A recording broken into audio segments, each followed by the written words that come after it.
Oi, gente, tudo bem com vocês? Aqui quem tá falando é a professora Daiane.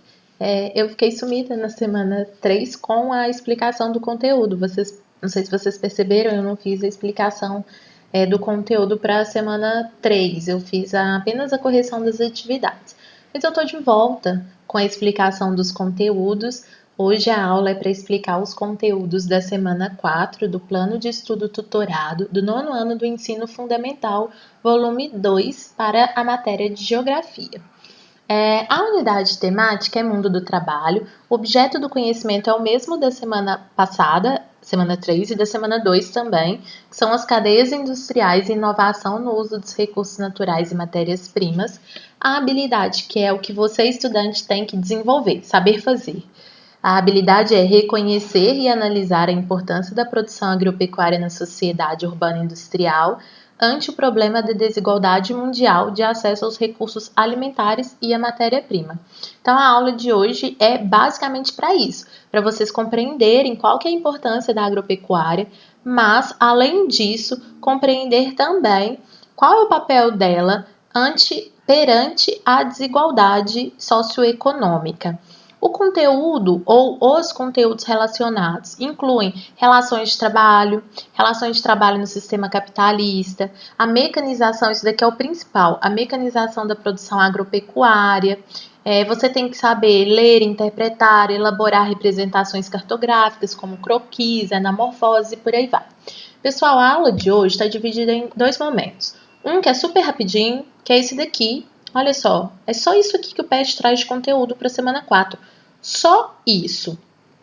Como eu achei muito superficial, eu montei uma apresentação para vocês de slide para sintetizar, então, o que seria essa semana 4.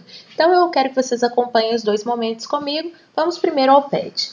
Então, algumas coisas importantes aqui que eu vou grifar e gostaria que vocês grifassem na apostila de vocês ou anotassem no caderno.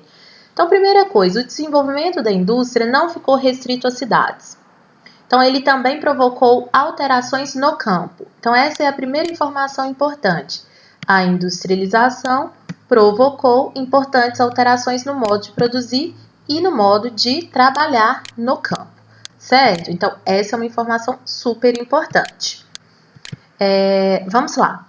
Com o desenvolvimento técnico-científico, só um minuto, gente, foram ocorrendo inovações nas atividades agropecuárias.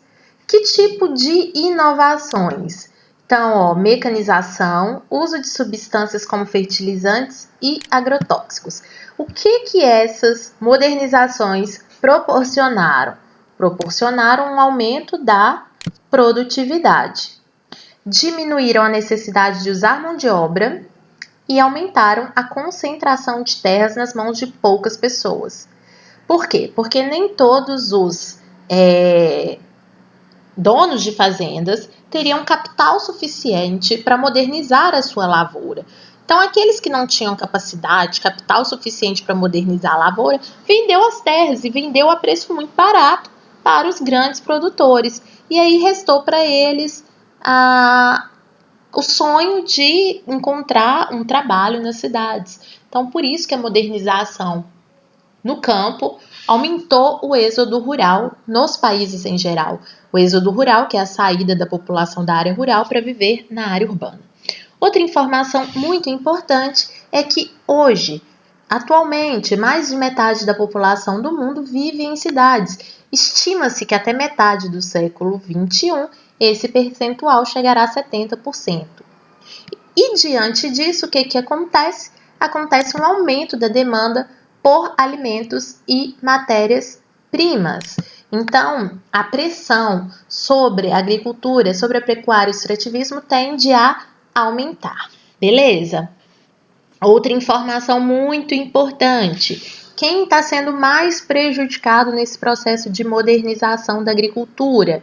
Os maiores prejudicados são os agricultores familiares locais, porque é aquilo que eu expliquei. Muitos deixam de ter acesso à terra porque não conseguem se modernizar e acabam vendendo a preço bem barato. Como a gente diz aqui na nossa região, vendem a preço de banana, vendem a um preço muito baixo. né? E aí esses agricultores familiares acabam sendo forçados a migrar para áreas urbanas, conceito chamado de êxodo rural, beleza?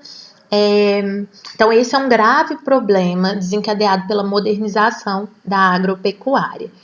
As áreas que têm sofrido maior pressão da expansão da fronteira agrícola no Brasil corresponde aos estados do Maranhão, Tocantins, Piauí, Bahia e também estados do norte. Aqui o PET não fala, mas há uma pressão muito grande também sobre o Amazonas, sobre o Pará, sobre Rondônia, sobre Roraima e que provocam também, inclusive, o desmatamento da floresta amazônica, o que é muito ruim para o meio ambiente, para a biodiversidade brasileira e também para o clima na América do Sul como um todo.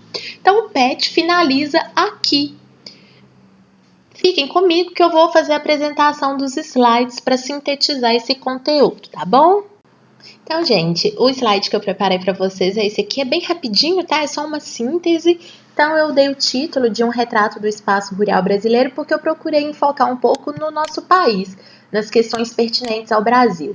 Então, olha, quando a gente fala de agricultura, a gente tem que dizer que a agricultura ela pode ser classificada a partir da finalidade. Por exemplo, de acordo com o fim da produção. Então, se a finalidade da produção é o comércio, ela vai ser chamada de agricultura comercial. Se a finalidade, né, da produção é o abastecimento da própria família que produziu, ela vai ser chamada de agricultura de subsistência, tá? Ela também pode ser classificada de acordo com a técnica utilizada lá no plantio. Se for técnica simples, tradicional. Se for técnica com uso de máquinas, uso de agrotóxicos, fertilizantes, que é o assunto tratado no PET semana 4, ela vai ser classificada de moderna. E se for uma agricultura cuja técnica 100% natural, não faz uso de agrotóxicos, não faz uso de produtos que impactem a natureza de forma negativa, ela vai ser chamada de orgânica. Então, aqui são só alguns exemplos. Então, aqui a gente tem duas fotos que representam uma agricultura tradicional. Então, observem aqui o uso de técnicas simples. Aqui a enxada para fazer o preparo do solo e aqui o uso do arado, né? Então, técnicas simples, agricultura tradicional. Aqui nós temos uma agricultura chamada de moderna, que é sobre ela que o PET está falando. Então, a gente observa aqui o uso de maquinários, aqui duas colheitadeiras, tá vendo? Aqui está fazendo a colheita, se eu não me engano, aqui é do trigo ou da soja, não sei ao certo. E aqui, esse trator está está borrifando, provavelmente aqui, agrotóxico para evitar pragas na lavoura. Então, são técnicas mais modernas. Aqui nós temos um exemplo de agricultura orgânica, tá vendo? Esse desenho aqui é chamado de mandala. É muito comum os sistemas agroflorestais, que utilizam diferentes tipos de gêneros agrícolas em sintonia com a mata nativa, que é o que a gente pode ver aqui atrás e também aqui atrás, tá bom? De acordo com a mão de obra, a gente pode classificar a agricultura em patronal, quando há uma relação patrão-empregado, familiar, quando emprega uma mão de obra apenas da família, camponesa, quando faz uso da mão de obra familiar, mas além da autossubsistência, comercializa-se o excedente, e escrava não é mais permitido, mas foi muito utilizado durante o período do Brasil colonial, ok? Então, agora sim, falando da modernização da agricultura, esse fenômeno que o PET fala teve início no século XIX, principalmente nos Estados Unidos, no Japão e em países da Europa. Na prática, o que é modernização da agricultura? É a introdução de técnicas e tecnologias desencadeadas lá pela Revolução Industrial, só que essas técnicas e tecnologias vão ser introduzidas no processo produtivo agrícola e lá no espaço rural. Essa modernização da agricultura também é chamado por alguns de Revolução Verde ou industrialização na agricultura. Vamos pensar um pouco agora nas consequências. Quais são as consequências dessa modernização? Então, a expansão agrícola, ok, né? Vai aumentar as áreas para cultivo de produtos, principalmente aqueles ligados à indústria, por exemplo, a madeira, laranja, a soja. Então, muitas áreas estão sendo cultivadas com madeira para produção de móveis, né? Para produção de celulose, para o papel, a laranja para a produção de sucos, a soja para a produção de grãos que vão alimentar animais, né? Além também do óleo de soja, que é muito utilizado no Brasil. Há uma maior integração, também é uma consequência, há uma maior integração da agricultura com a indústria, há um maior investimento em pesquisa científica e inovação. Então, aqui nós temos 3 coisas até positivas, né? Mas a gente tem também o ponto negativo, que é o aumento do desemprego e, consequentemente, a expulsão dos trabalhadores e famílias do campo. No Brasil, a gente observa uma grande concentração fundiária, que significa que grande parte das terras vai ficar concentrada na mão de poucas pessoas. É lógico que essa concentração fundiária no Brasil não começou só com a modernização agrícola, não. Ela se intensificou com a modernização agrícola, mas ela é, na verdade, uma herança histórica lá do Brasil colônia. Por exemplo, a própria formação das capitanias hereditárias no século XVI já foi, né, um início de concentração de terras, porque naquele contexto o rei de Portugal doava grandes extensões de terra a seus aliados. Então, lá no século XVI a gente pode dizer que já havia concentração de terras no Brasil. Um outro fato foi a criação de uma lei chamada de Lei de Terras, em 1850, que proibia que as pessoas adquirissem terras por qualquer outro meio que não fosse a compra. Então, por exemplo, antigamente, antes de 1850, as pessoas podiam se tornar proprietário de uma terra a partir do uso, né? Então, uti possidetis, né? A posse é daquele que usa a terra. Com a Lei de Terras, não. Com a Lei de Terras, a partir de 1850, só seria proprietário da terra aquele que pagasse por ela.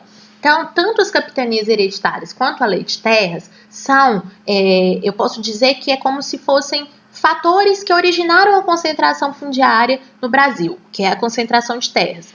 Mas a modernização fez com que essa concentração de terras ficasse ainda maior. Beleza? Aqui um mapinha das capitanias hereditárias, só para quem não lembra, que eram os 15 grandes lotes de terras que iam do litoral até a linha do Tratado de Tordesilhas. Beleza? Essas grandes propriedades rurais são chamadas de latifúndios. A nossa Constituição Federal define latifúndio como uma extensa propriedade rural improdutiva. Aqui só para vocês terem uma ideia da estrutura fundiária do Brasil para o ano de 2003. Então, olha só para vocês terem uma ideia.